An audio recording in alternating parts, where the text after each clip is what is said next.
Thank you for tuning in once again to his Vine and Victory podcast. My name is Kurt Olson. I'm your host. I'm coming to you on the late morning of January 14th, 2026. And a quick shout out to my daughter, Olivia, who turns 21 today at college. And happy birthday to my daughter, Olivia. Um, Three things: Iran, ice, Greenland. Just some context here, because people who have been following me for the last couple of weeks now know that I have been following the events in Iran for since they started emerging on social media, and I'm like, what's going on here? Let's see where this leads, and but some things in context as I sit here, all indications are that the U.S. is primed to do something against Iran. And this isn't just B 2 stealth bombers zipping by and dropping munitions and driving massive wedges into a nuke plant that's underground and then going back to the United States of America. The protests in Iran started the weekend after Christmas. And it is that while that was going on, we then had the Venezuela thing happen on the early morning of January 3rd. And we had to very quickly pivot toward the Middle East. And that means you have to have personnel in place, you have to have everything that you think you need there, ranging from aircraft to naval to whatever. And it's been a process because I would have wanted us to respond a whole lot sooner than what we have. Because the reality of the situation is this. So last Wednesday and Thursday, they were people in Iran were supposed to hit the streets at 8 o'clock in the evening and start chanting. Well, I think the events on Wednesday, the 7th, became far more intense than what the regime wanted. And on Thursday, they cut off the internet, they cut off phone service, they cut off, they would eventually cut off even electricity. And because by the weekend, last weekend, Iranians that were in the streets were lighting up the streets with the light on their phones. So a lot was going on, and one thing you know, when a government cuts off an ability to communicate, they're up to no good. And on Thursday and Friday is when the shooting of protesters and arresting of protesters started unfolding in mass. And the numbers you started seeing were in the hundreds. And then you saw a number that was like 2,000. Well, by the weekend, you started seeing that the morgues were full,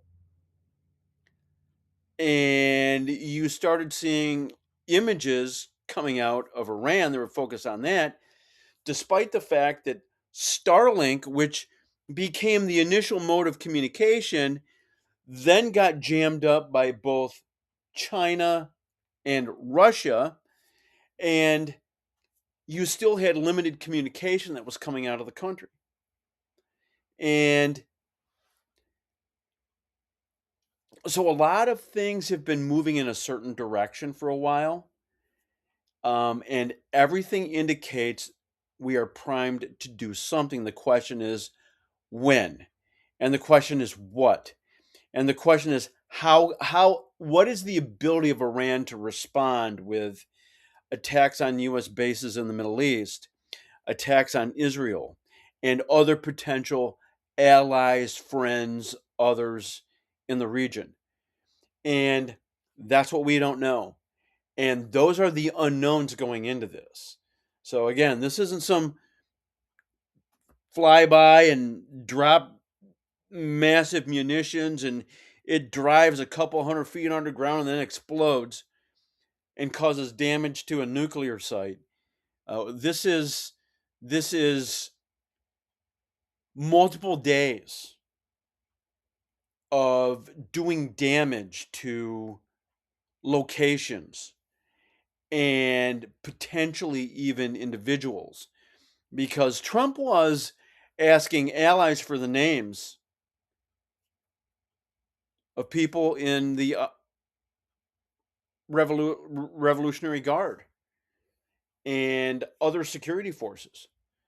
And so they've been collecting names.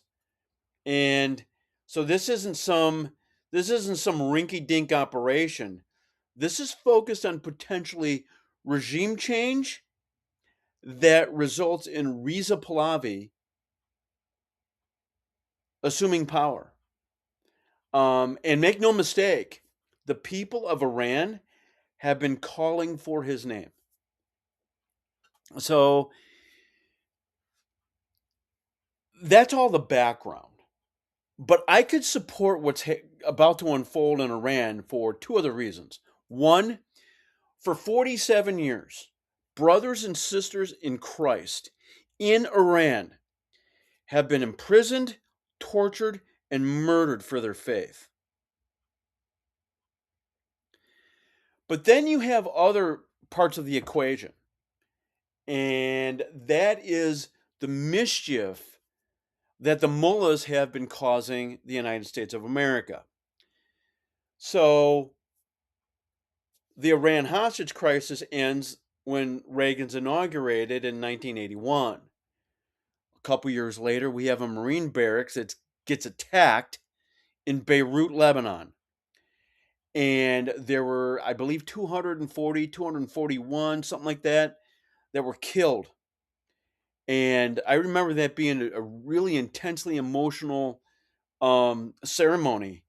I believe it was at Andrews Air Force Base at the time, where caskets came home, families were there, and it was an intensely emotional moment for uh, former President Ronald Reagan and even Nancy Reagan, the First Lady. Not to mention George H.W. Bush and Barbara. And so all that's going on. So that happens. 1996, Kobar Towers. It's a location where airmen, people connected to the U.S. Air Force, and I think some other branches of the military are living in the region. And just like Hezbollah was involved in the Marine barracks bombing, a branch of Hezbollah was involved in the Kobar Towers bombing. And then when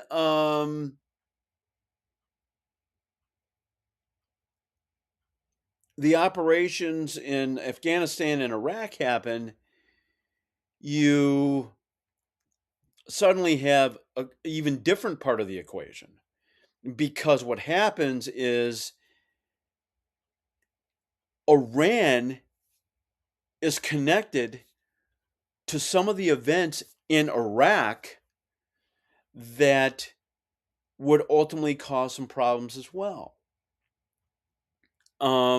So over time, they have killed minimum hundreds and potentially more Americans. So I have no problem with what's about to unfold. I am not a Republican. I am politically homeless. Um, but I have no problem with what's about to happen. and I am not a Lindsey Graham type, and have been wanting this for the longest time, as he has. Um, I think Iran miscalculated on October 7th. They miscalculated on the resolve of the Israelis and ultimately the Americans. If Donald Trump was elected in 2024, and the moment he was, they had to wonder what that would bring to the table. So it's time. It's time. It's time to be rid of the Islamic mullahs in Tehran, and to have new leadership that would bring far more stability, far more peace, and a dramatic change there. Um, ICE. So it was about a week ago when word came out of Minneapolis, Minnesota, that there was this person who was shot by immigrations and customs enforcement officer. And I've seen the videos, I've seen multiple angles. My guess is she did more reacting than thinking, and thinking, oh, how is he going to react if it looks like I'm running him over, but I really don't do that? Any officer would respond the same way. And don't be second guessing the actions of an officer when they make split second decisions, because in those moments, you or I could do the very same thing. So, um, but from the time Donald Trump was inaugurated almost a year ago, we have had some heated rhetoric coming from governors from California to New York to Illinois to New Jersey to variety of places, Minnesota and other parts of New England, and Colorado and Washington and Oregon. They have been creating a toxic situation, and frankly, this is something that I think they've wanted. And um, everybody needs to tone down the rhetoric. Now, on the actual deportation issue, I you focus on the bad guys, and then if it had been me, I would have flipped immediately to China, found out the people who are in our country as agents of the Chicoms, and I would have sent them packing. And I would have looked at the Muslim population in our country, because some of the rhetoric some of those people have been using is not, oh, I'm all for the United States of America. So the problem is, while 70% of the people that they have been targeting are people with a record either here in the United States or where they came from, and I have no problem with those people being kicked out of this country. It's that other 29-30% of people who have been playing by the rules. They've put off getting their citizenship, and they've been busting their rear end, playing by the rules, and working hard. And going after those people, I have a lot of problems with. Um, you find an avenue for these folks, whether you create a citizenship process that is just for them, and you speed some things up, whatever. But we drag out the citizenship process much longer than it needs to be, and there is stuff there that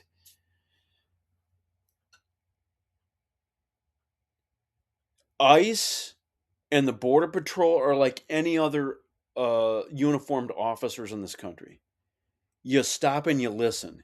You don't be cutesy with them and think you can look like you're running them over and then don't like the reaction that comes with it, because any officer probably would have done the same thing. Finally, Greenland. I'm going to cut to the chase. Greenland doesn't do a blessed thing for me. So my Swedish ancestors, some of them, maybe not people specifically in my family or families, but some of them were involved in going west and found Iceland and Greenland. Now, the Swedes, in their creativity, created names for countries that are the exact opposite of what you should think, because there's they go to Iceland, waterfalls, beautiful country. We don't want people coming here. We're going to call it Iceland. And then they go to the next location, Greenland, and they're like going, wow, this is a pretty desolate place. Let's call it Greenland. So people will go there.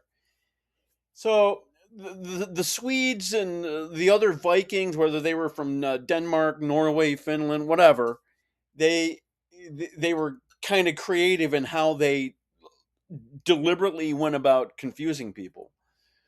Um, but Greenland does nothing for me. Absolutely zero. Zip, zero, nada. Don't care about it. Think Donald Trump should stop talking about it, but he's asked Marco Rubio, the Secretary of State, to come up with a plan to present to, I'm assuming, Denmark and Greenland. And the folks in Greenland do not want to be Americans. And we shouldn't impose ourselves upon them. And I put this under the category of the rhetoric that Trump had after the election and he won, when he called, well, we'll just make Canada the 51st state. That's kind of stupid, hyperbolic, bloviating, and more running of your mouth than what you really need. So there's all of that. Um, so I thank you for watching. If you like what you're hearing here, folks, please share it. And share the emails, social media, other things. And we are on Apple Podcasts, Spotify, YouTube. And until next time, God bless and goodbye.